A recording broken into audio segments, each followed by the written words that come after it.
Bannange wano ndiwo mbiti bisatu ekisookera ddala nze omu ku bantu abadde emabega wa brand beta B2C.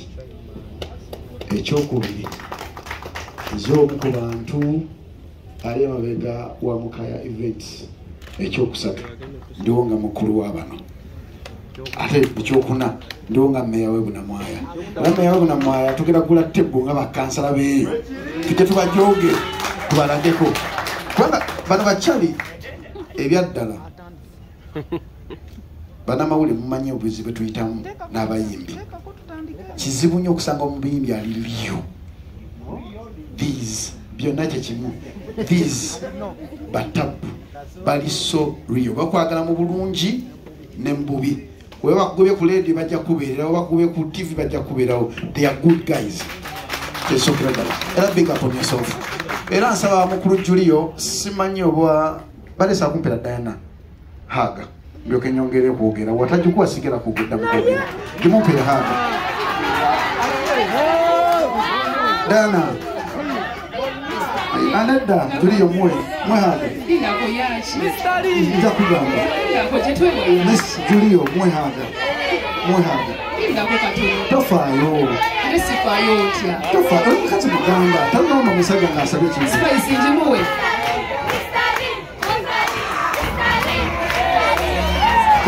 Komao. Julio Komao. Mr. Lee. Pena space down. Kakwatire Komao. Moe haga. Ojuulidde. Komao.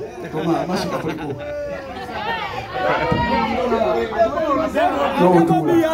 Bobby Lash. Onosonyiwa. King Saha mukwatire ko mungalo. Tofayo, next time better. Bambi. Walaba utalaba. Abana balaba, wagana okulaba. Anyway, emyaka 10 si myangu. Naddala ng'ozimba ekintu kitibwa brand bayita B2C. Banamole munanjulira tula abayimbi bangi nnyo abajja mu myaka 10 ne babula. Naye Spice Dana, King Saha, B2C, Edrisa Musoza Keunzo, batabu. Okubeera emyaka 10 ng'oyita mu minyaga gy'amawulire si kyangu. Era ndi wano beebaza Wake Benda, big up on yourself my brother. Gwe sina gwe ngenda kuwa emyaka 10 Wake Benda yasayiningako omuvubuka bamuyita Drekali ne musajja tebyamutuukako tebyali byangu. So abasajja bana basatu kubanga bakyali kimu si kyangu. Era mbebaza temukoowa njagala kuddaano nga tuselebrating emyaka 10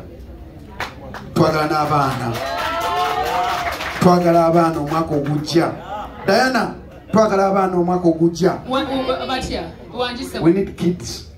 Yes. Spice, we need kids. Tukuze bagambe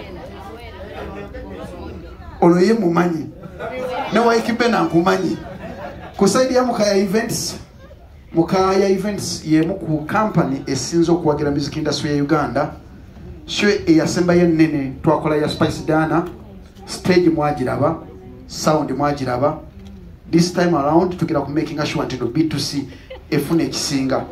Mukaya Events twaonyo kutumia sente tusoka kutumia brand zetukolagana nazo nga brand bayita B2C brand nene gwedeke ino celebrating music industry ya Uganda si kyangu tusoka kusinga mu myaka jama ubuze ku mama wangu kale nzo